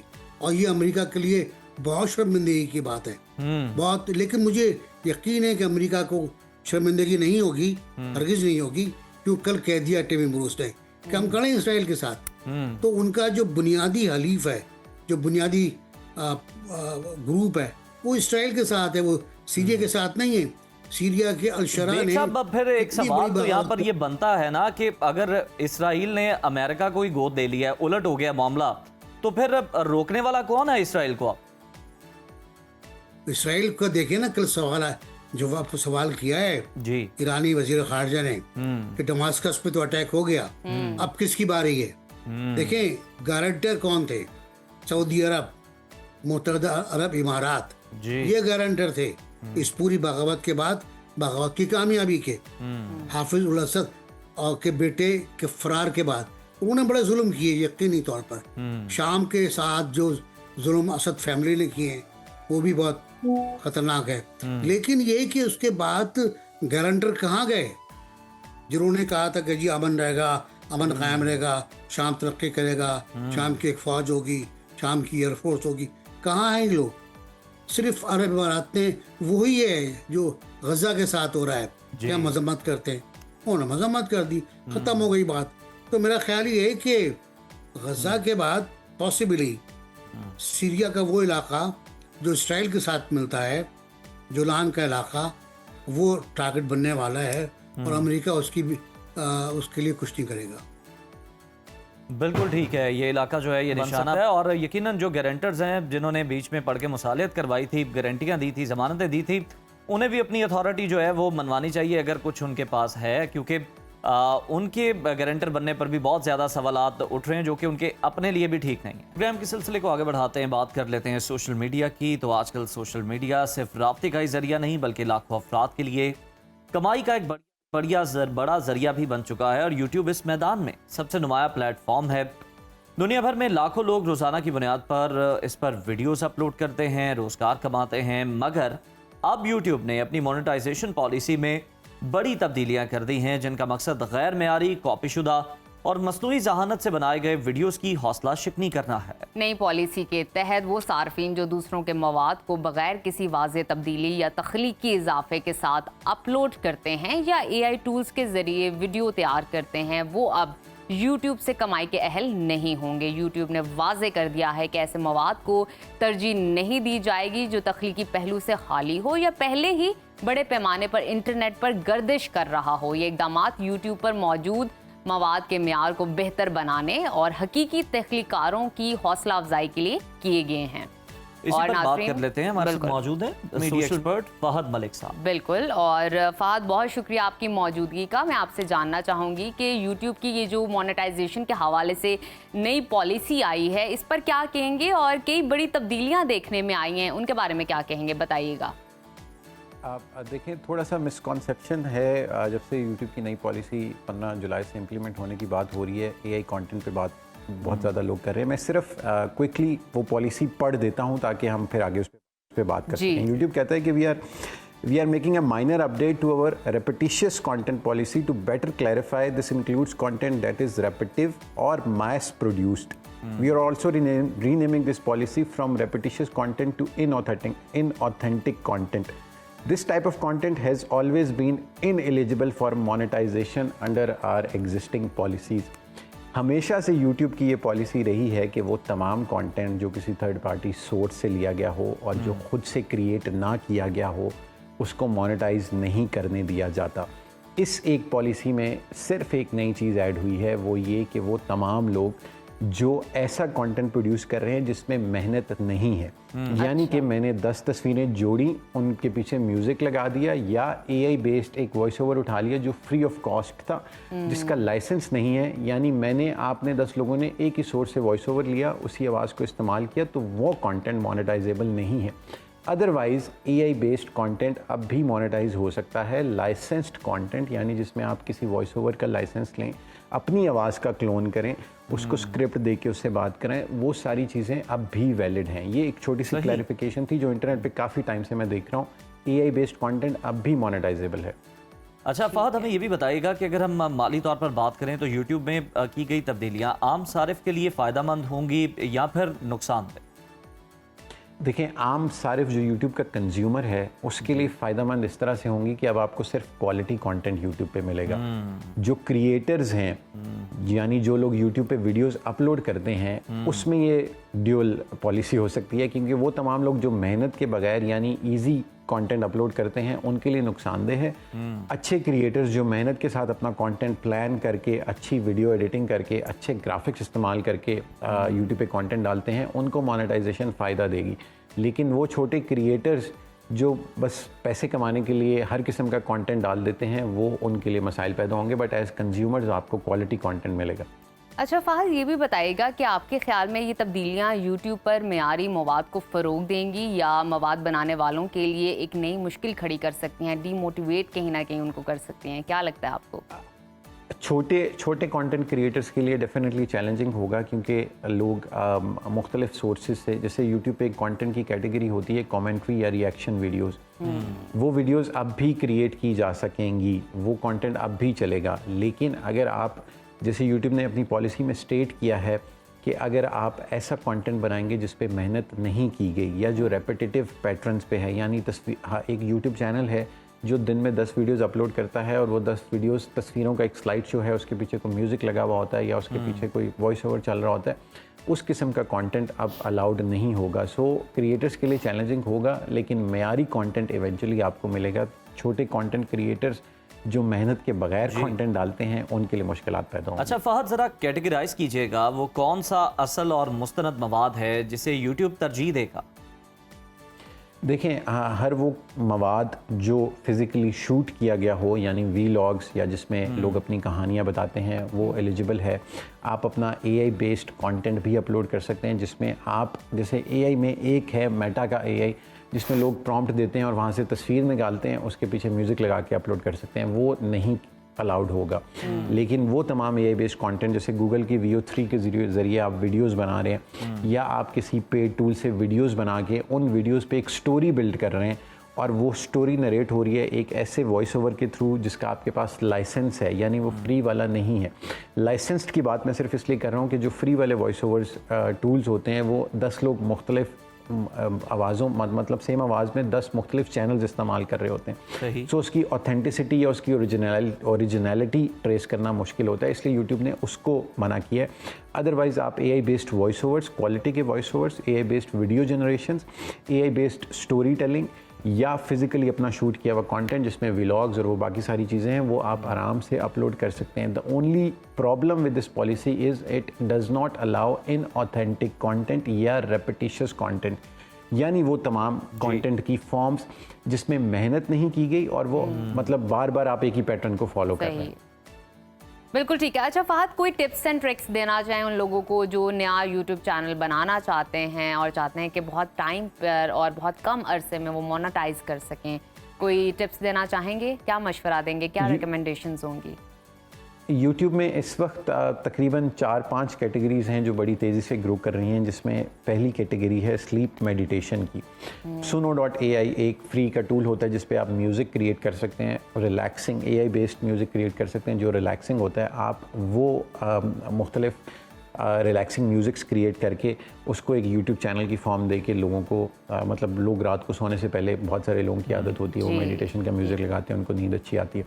दूसरा बहुत अच्छी कंटेंट की कैटेगरी है जिसमें आप एक्सप्लेनर्स या स्टोरी टेलिंग कर सकते हैं, यानी तारीख़ी मौक़े पे आज की तारीख़ में ये हुआ या हिस्ट्री में ये हुआ, इस इंसिडेंट की ये सिग्निफिकेंस थी। इसमें आसानी से आप AI से मतलब $25 की मुख्तलिफ सब्सक्रिप्शन आती हैं, आप वो AI बेस्ड वीडियो जनरेट करके उस पर AI वॉइस ओवर दे के ChatGPT से स्क्रिप्ट लिखवा के आराम से वीडियोस चला सकते हैं। तीसरी कैटेगरी जो बहुत तेज़ी से वायरल हो रही है वो यूनिवर्स से रिलेटेड वीडियोस की है, यानी मार्स पे क्या है, imagine a car driving on Mars, big bang क्या था, दुनिया में और किस किस्म के प्लैनेट्स हैं, वो भी एक, और वो सारा AI बेस्ड कंटेंट जनरेशन है। फिर एक और चैनल आजकल मैं एक कैटेगरी को बहुत क्लोजली फॉलो कर रहा हूँ जो पाकिस्तानी मार्केट में बहुत तेज़ी से ग्रो कर रही है, वो ये कि दुनिया कब ख़त्म होगी, एंड ऑफ टाइम्स के बारे में अगर आप एक यूट्यूब चैनल क्रिएट करें जिसमें आप हदीस की रोशनी में, और आपको करना कुछ सिर्फ रिसर्च करनी है, क्वालिटी का कंटेंट लिखवाना है ChatGPT से, उसको थोड़ा सा सीधा करना है, किसी अच्छे AI based voice over tool से उसका वॉइस ओवर कराना है और किसी क्वालिटी के पेड टूल से उसकी वीडियोस बनानी है। यूट्यूब ने कैटेगोरिकली क्लैरिफाई किया है कि हम AI बेस्ड कंटेंट को अभी भी प्रमोट कर रहे हैं और ये हमेशा होता रहेगा, क्योंकि हर वक्त हर दौर में एक इनोवेशन आती है और उस इनोवेशन को दुनिया को अडॉप्ट करना पड़ता है। सो ये 4-5 कैटेगरी हैं, बाकी जो जनरल व्लॉगिंग और पर्सनल कंटेंट लोग डालते हैं वो तो चलता ही रहता है, और म्यूज़िक की फॉर्म में भी। बिल्कुल ठीक है फहद, बहुत शुक्रिया आपकी मौजूदगी का। आप हमारी रहनुमाई कर रहे थे, मिसकंसेप्शंस भी आपने दूर की कि किस किस तरह की रिलेटेड बातें की जा रही है जो कि समहाउ ठीक हैं और ठीक नहीं भी हैं, उस पर आपने इन डिटेल तबसरा किया हमारे साथ, बहुत शुक्रिया। बात कर लेते हैं एक ऐसी खतरनाक मौरूसी बीमारी की जो खामोशी से हमारी नस्लों को अपनी लपेट में ले रही है, एक ऐसी बीमारी जो पाकिस्तान में तेजी से फैल रही है और अफसोस के साथ कहना पड़ता है कि इसका शिकार ज्यादातर वो बच्चे बनते हैं जिनका अपना कोई कसूर नहीं। हम बात कर रहे हैं थैलेसीमिया की। ये कोई लाहक होने वाली बीमारी नहीं है नाजरीन, बल्कि पैदाइशी है, यानी ये माँ बाप से बच्चों में मुंतकिल होती है। अगर वालिदैन दोनों थैलेसीमिया के कैरियर हों तो उनके बच्चों में इस मोहलिक मरज के इम्कानात बढ़ जाते हैं। माहिरीन के मुताबिक पाकिस्तान में इस वक्त 1 करोड़ से ज़्यादा अफराद थैलेसीमिया के कैरियर हैं और हर साल तकरीबन 5000 बच्चे थैलेसीमिया के साथ पैदा होते हैं। आज मुल्क भर में थैलेसीमिया मेजर के लगभग 90,000 मरीज़ ऐसे हैं जिन्हें ज़्यादा जिंदा रहने के लिए उम्र भर बाकायदगी से खून की मुंतकली की ज़रूरत होती है। इसकी सबसे बड़ी वजह ख़ानदान के अंदर शादियां हैं और शादी से पहले खून का टेस्ट ना करवाना है, जबकि हकीकत ये है कि शादी से पहले सिर्फ एक सादा सा टेस्ट इस तकलीफ दे ज़िंदगी और माशरती बोझ से आपको बचा सकता है। इसी पर हम डिस्कशन करेंगे आज, और हमारे साथ स्टूडियोज़ में मौजूद हैं डॉक्टर गुलाम यासीन साहब, जो कि सहर वेलफेयर फाउंडेशन के सदर भी हैं और पिछले 30 साल से प्रैक्टिस कर रहे हैं। और 16 साल से अगर हम देखें तो ब्लड डिसऑर्डर से मुतालिक मुल्क भर में कैंप भी लगाते हैं। डॉक्टर साहब, आपको खुशामदीद कहते हैं। आप कई मुल्की और गैर मुल्की इदारों के साथ काम कर चुके हैं आलमी सतह पर। आपके जो रिसर्च पेपर्स हैं हम देखते हैं कि वो भी शाया हो चुके हैं। सबसे पहले तो डॉक्टर साहब हम आपसे यही बात करना चाहेंगे, यही जानना चाहेंगे कि थैलेसीमिया दरअसल है क्या, कैसे मुतासर कर रहा होता है, इसका साइकिल क्या है और आप इसे किस तरह से ट्रीट कर रहे हैं? जी बिस्मिल्लाहिर्रहमानिर्रहीम, बहुत शुक्रिया। बेसिकली तो ये जिस तरह आपने फरमाया ये जेनेटिक डिसऑर्डर है। अगर दोनों माँ बाप कैरियर हैं तो बच्चा डेफिनेटली वो थैलेसीमिया मेजर का होता है। और वंस इट्स डायग्नोज्ड तो फिर ये है कि वो फर्स्ट टाइम ही पेरेंट को बता दिया जाता है कि आपके बच्चे की life expectancy maximum 8 to 10 years है। बहुत सारे बच्चे, बहुत रेयर बच्चे को 2 to 3% हैं जो 10 ईयर क्रॉस करते हैं, वो भी बहुत ज़बरदस्त किस्म की जो है ना वो केयर के साथ। तो इसमें कंटिन्यूली ब्लड जो है ना वो ट्रांसफ्यूजन की ज़रूरत होती है और उस ब्लड ट्रांसफ्यूजन के अपने बैड इफेक्ट्स हैं। आयरन ओवरलोड हो जाता है, स्प्लीन इनलार्जमेंट है, लिवर इनलार्जमेंट है, फिर लेटर ऑन हार्ट इनलार्जमेंट है। और उसके लिए लेटर ऑन जो एक सिस्टम वर्ल्ड लेवल पे चल रहा है वो किलेशन थेरेपी है। और किलेशन थेरेपी के अपने बहुत सारे बैड इफेक्ट्स हैं जो बॉडी को ही बियर अप करने पड़ते हैं। तो जैसे आपने अभी गुफ्तगू में जिक्र किया और मैं आपको ये बताना चाहता हूँ कि इसकी जो बैक एंड पे जो हिस्ट्री है, जो जिसकी वजह से मैंने ये सारा सेटअप बनाया कि 2008 में मुझे अल्लाह ताला ने बेटा दिया जो ब्लड कैंसर जिसको डायग्नोज हो गया विद इन 1.5 मंथ। तो हम मतलब जाहिर है डायग्नोसिस के लिए गए, हॉस्पिटल गए, सारा कुछ, और विद इन 2 or 3 मंथ्स मुझे ये बताया गया कि 2500 ईयर्स की हिस्ट्री में ऐसा कोई बच्चा आज तक सर्वाइव नहीं कर पाया, so you can go home. अब वैसियत डॉक्टर तो एक और चीज़ है ना, वैसियत बाप आपकी वो ड्यूटी एक और होती है। तो क्योंकि कुछ बच्चे पहले हमारे पास ठीक हो गए थे ब्लड डिसऑर्डर्स के, तो फिर मैंने वो सारी अपनी जितनी भी एफर्ट्स थी वो मैंने अपने बेटे के लिए समझ लें कि उसके लिए की। और मेरे ऊपर अल्लाह ताला की रहमत ये हुई कि विद इन 8 to 9 मंथ मेरा बच्चा जो है ना वो उस चीज़ से रिकवर हो गया। अच्छा, he is now 17 years and grade 10 में वो चला गया है। Very lovely and lively. तो उसके बाद मुझे एक दिन कॉल आई एक खातून की, तो उसने मुझे कहा कि जी आपका वो बच्चा, आप लोग ब्लड लगवाने नहीं आते, ट्रांसफ्यूजन के लिए नहीं आते। तो मैंने कहा बेटा मेरा तो बेटा ठीक हो गया हुआ है। तो उसने ना बहुत ज़ारो कतार रोना शुरू कर दिया। तो मैंने उसको कहा कि बेबी आपको खुश होना चाहिए, तो आप रो रही हैं। तो उसने बहुत खूबसूरत अल्फाज में ये बात कही कि उन्होंने कहा कि जी आप तो डॉक्टर थे, आपने अपने बेटे का इलाज कर लिया, तो हमारे बच्चों को कौन देखेगा। बस वो बात उसकी मुझे क्लिक कर गई। और उसके बाद जो मेरे पास उस वक्त इकोनॉमिकली पावर थी, जो मेरे पास नॉलेज था, जो मेरे पास एफर्ट्स थी, ज़ाहिर है यंग एज थी कुछ, तो वो मैंने पूरी की पूरी अपनी यूँ समझ लें कि जस्ट एक पिन पॉइंट पे मैं आ गया कि मैंने इन बच्चों के लिए काम करना है। और मैंने अपना पूरा नॉलेज सब कुछ उसके लिए वक्फ कर दिया। और मेरे बहुत सारे दोस्तों ने मुझे कहा यार तू पागल है, क्या करने लगा है, ये तो इसके लिए अरबों रुपए चाहिए, एक बहुत बड़ा सेटअप चाहिए। मैं तो बल्कि यहाँ पे ये लाजमी कहना चाहूँगा कि अल्लाह ताला ने आपको अगर इस आजमाइश में मुब्तला किया अपने बेटे की, तो यकीनन अल्लाह ताला आपसे ये नेक काम, खैर का काम लेना चाहता था, जो कि आप कर भी रहे हैं। और हमारी अपने देखने वालों से भी दरख्वास्त है कि अगर आप देखना चाहें कि डॉक्टर साहब क्या काम कर रहे हैं, किस तरह से इस तरह के मरीजों का ट्रीटमेंट कर रहे हैं, तो आप इनके क्लिनिक को विजिट कर सकते हैं। और अगर आप हेल्प करना चाहें तो ऑब्वियसली आप वो भी कर सकते हैं। अच्छा डॉक्टर साहब, आपकी मौजूदगी का फ़ायदा उठाना चाहूँगी, मैं वजूहात पर बात करना चाहूँगी। थैलेसीमिया में बच्चे मुब्तला कैसे हो जाते हैं? इसके बैक एंड पे क्या हिस्ट्री है, क्या बैकग्राउंड है, क्या कॉन्सिक्वेंसेस फैमिली के थ्रू इनहेरिटेंस में आ रहा है, और अगर आ रहा है तो वो क्यों आ रहा होता है? देखिए ये तो एक जीन्स है, इसको दुनिया की कोई आज तक मेडिकल साइंस अभी तक इसको वो नहीं कर सकी कि क्यों है, वजह क्या क्यों है। बस ये है कि देखिए हमारे इंडिया है, ईरान इस वक्त 100% फ्री ऑफ थैलेसीमिया है। उसकी वजह क्या है कि वो कानून जो हमारे यहाँ भी है उन्होंने इम्प्लीमेंट कर लिया, हम इम्प्लीमेंट नहीं कर पा रहे। अब देखिए एक टेस्ट है, सपोज वो मेरे ख्याल को 1,500 का या 3,000 का है, हीमोग्लोबिन इलेक्ट्रोफोरेसिस।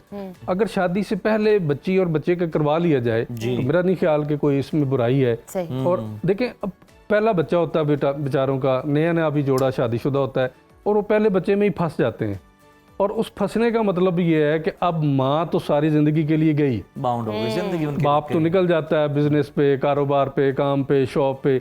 माँ के लिए वो इस हद तक अजियत होती है, क्योंकि मैंने देखी है जब मेरा बेटा ब्लड कैंसर का डायग्नोज हुआ तो मैंने वो 6-7 माह जो अजियत देखी है, 24 घंटे कोई होश नहीं होता था किस वक्त इसको क्या हो रहा है, हॉस्पिटल में एडमिट है। बिल्कुल बड़ा मुश्किल मरहला होता है। डॉक्टर साहब ज़रा ये भी बताइएगा कि आपने अपने बेटे का इलाज किस तरह से किया, किस तरह से केयर की, जिसके बाद वो माशाल्लाह इतनी जल्दी चंद माह के अंदर यानी 8-9 माह के अंदर वो रिकवर कर गया, वो भी जरा शेयर कीजिएगा। मेरा बेटा दुनिया का एक यूनिक बच्चा था जी। वो एक साइटस इनवर्सस हम मेडिकल में कहते हैं, उसका लिवर राइट की बजाय लेफ्ट पे है और स्प्लीन लेफ्ट की बजाय राइट पे है।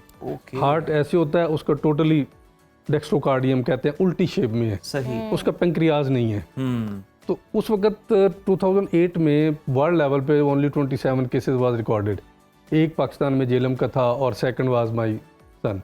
तो सो हेमाटोलॉजी वाले कहते थे ये मेडिसिन का केस है, मेडिसिन वाले कहते थे ये कार्डियोलॉजी का केस है, कार्डियोलॉजी वाले कहते थे कि जी ये तो सर्जरी का केस है। किसी ने कुछ भी नहीं किया, डायग्नोज नहीं हो पा रहा था। नहीं मतलब डायग्नोज तो हो गया ना कि इसको ब्लड कैंसर है जी। वो कहते थे नहीं जी, वो कहते थे हम नहीं कुछ कर सकते, इसको हेमाटोलॉजी वाले देखे, हेमाटोलॉजी वाले कहते इसका हार्ट का इशू है, वो कहते थे नहीं जी मेडिसिन देखे, वो कहते थे नहीं जी इसको सर्जरी देखे।